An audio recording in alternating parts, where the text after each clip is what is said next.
Today, I want to show you The Final Girls, a 2015 American horror film. Max chuckles as she finishes the trailer for Camp Bloodbath. She picks up one of her mom's headshots and looks at the movies listed. When she sees her returning from the audition and looking like she failed, Amanda rants about how she's not taken seriously since she did that movie 20 years ago, and warns her daughter never to star in a slasher flick. They share a laugh before leaving. As they drive home, Max is busy looking at their unpaid bills, while her mom complains about how she got stood up again. Max tells her to forget about him and that she deserves better. Amanda grabs the pile of bills and throws it outside. She then turns up the volume when their song plays and starts singing and dancing before telling Max that she's the only right thing in her life. Max eventually joins in the sing-along, causing her to spill her drink to the stack of headshots. Amanda takes her eyes off the road, their car being hit from behind, causing them to lose control and spiral. 3 years later, Max tries to continue her life. While on the way to a classic study session with her best friend Gertie, they talk about Chris having a crush on her. Max dismisses her, saying that it's just because she's failing the subject. As she looks distracted, Gertie cheers her up. While studying, Chris is obviously flirting with Max. She seems to be enjoying his company, but her expression suddenly changes when she sees Duncan entering. He shows her the flyer for Camp Bloodbath's double feature viewing that night and begs Max to make an appearance. Duncan continues to convince her, explaining to them how the movie is the epitome of campsite slasher films, even describing her mom's character. Max still declines and is walking out the door when Duncan makes an offer to do all of her classics assignments, help her pass the subject, and graduate. This is an offer she can't decline. As they make their way to the movie theater, Gertie talks about how obvious it is that Chris likes Max. Right on cue, he appears in front of them and tells them that he came for moral support. Max smiles, appreciating his gesture, while Gertie excuses herself and leaves them alone. They look at the movie poster, and Max confesses that it's her mom's death anniversary. As they continue making small talk, a car honks and stops in front of them. On the passenger seat is Vicky, Chris's ex-girlfriend, stalking him while pretending to come for the movie. Vicky continues to talk about herself. She then asks Max if the film showing is because of her mom's death anniversary. Max is surprised that she remembered and tells Vicky that she's there for an appearance. When Chris offers to get their snacks, Vicky invites herself and joins him. Once they're gone, Gertie expresses her disgust and tells Max she can't believe they're former best friends. Duncan soon appears and makes sure that Max will attend, before excitedly going back in. The movie starts and Max can't help but smile upon seeing her mom's face on the screen. As the movie progresses, one of the audience lights up a cigarette. Everyone is laughing, causing another person to drop a bottle of alcohol. It rolls down and spills liquor before hitting the curtains. Max starts to get bothered seeing her mom topless and decides to get out for some air. As she makes her way out, cigarette butts fall on the liquor-covered floor. The theater is lit on fire and people panic as the exits are blocked.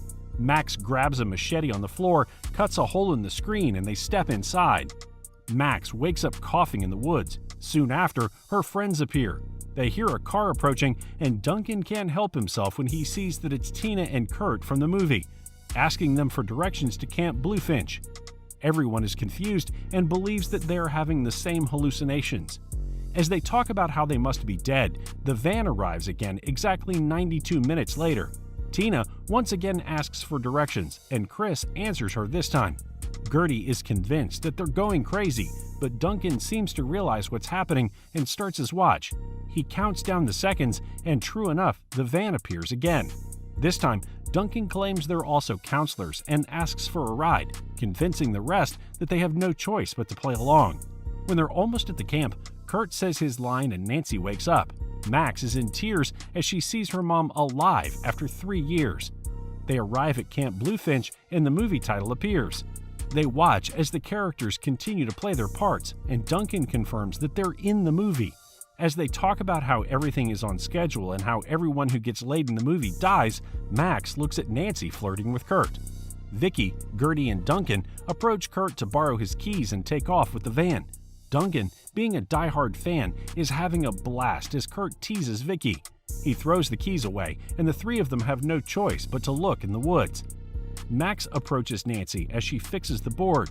When she tells her that she's doing it with Kurt later, Max panics and makes up reasons to change her mind. As Chris takes her away, Max reminds Nancy again to stay away from Kurt and keep her shorts on.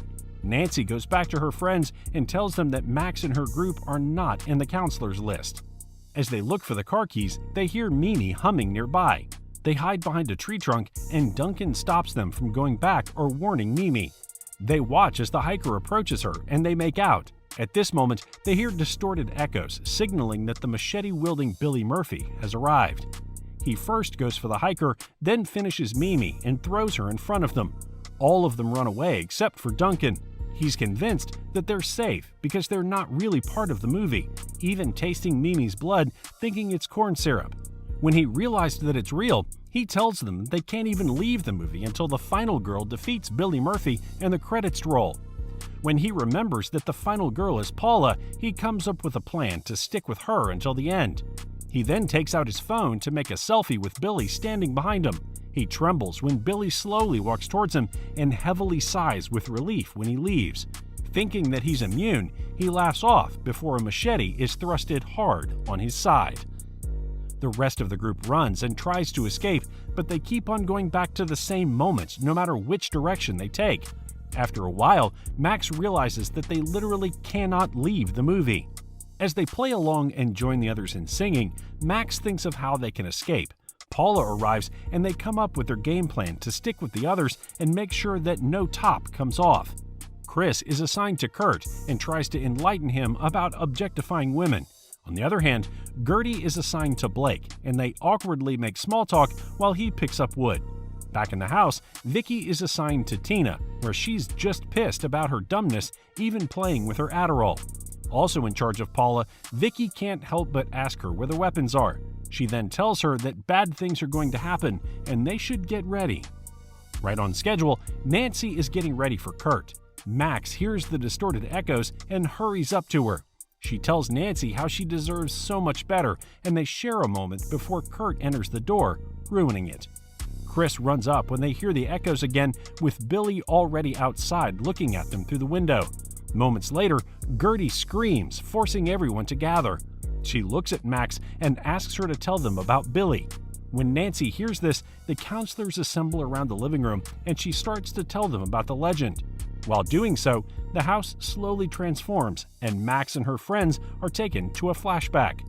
They continue hearing Nancy's voiceover and they watch as Billy avoids his bullies by locking himself up in the outhouse, only to get firecrackers thrown at him. He spent 8 months in the hospital for third-degree burns and got back at all the counselors that made fun of him. Nancy's story ends and they return to the present, with Gertie's face still covered with blood from the flashback. The counselors stare at her, realizing they can really be the next targets. Max stops them as they frantically try to escape, explaining that they literally can't leave until Billy Murphy is defeated. As they talk, Paula and Kurt manage to get in her car and drive away. Gertie rejoices as she sees Duncan alive, but Paula runs over him.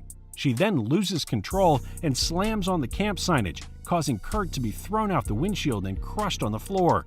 Paula witnesses this before her car blows up. Everyone looks defeated as they watched the supposed final girl die. Back inside, Max explains that even though they're in a movie, Billy is really coming for all of them. With Paula gone, Vicky volunteers to be the new final girl. She's immediately shut down by Chris, knowing that the final girl should be a virgin. Gertie nominates Max, and they start to draw a plan on how to get the machete out of Billy's hands, as this is the only way to end him. When Max declines and tells them she can't do it, Nancy volunteers to be the final girl, as she's also still a virgin. Vicky quickly dismisses her, telling her that she's not capable of being the final girl, and in the end, she's just part of the body count. Nancy storms off, with Max running behind her. She consoles Nancy, cherishing every opportunity she has with her. Determined to succeed, Chris presents to them his plans for Operation Booby Trap with Tina as the bait. They get to work, with everyone doing their part. As they prepare their weapons, Vicky apologizes to Gertie for bullying her and tells Max how she shut down after her mom's accident. She reminded her to be brave again, knowing that things aren't usually good for the mean girl in a horror movie. They console each other before heading back inside. While preparing for their operation, Nancy asks Max about her mom, figuring out she's gone based on their stories. She then gives her a friendship bracelet, thanking her for being there for her.